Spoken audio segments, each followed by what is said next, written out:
देखो देखो सारा लोग झंडा फहरवले बा कि अब देश आजादी करवले बा हाँ हाँ कि देखो देखो सारा लोग झंडा फहरवले बा अब देश आजादी करवले बा कि अब झंडा फहरावे जानू वही है कि अब देश आजादी कराई है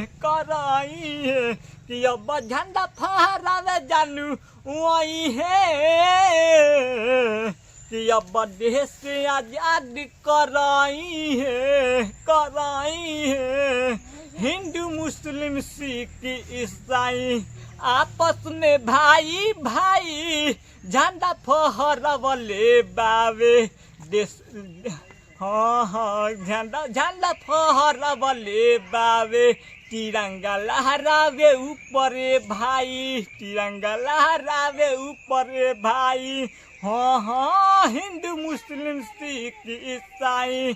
आपस में भाई भाई झंडा फहरवले बावे तिरंगा लहरावलस ऊपरे भाई तिरंगा लहरावलस ऊपरे भाई कि अब झंडा फहरावे जानू वही है कि अब देश आजादी कराई है कि अब झंडा फहरावे जानू वही है कि अब मिठाई खा के हवा से जाई है हाँ हाँ धोनी दीवाना हमार झंडा मंगवाले अक्टर डायरेक्टर हमार संगे फहरवले हाँ हाँ धोनी दीवाना हमार झंडा मंगवाले अक्टर डायरेक्टर हमार संगे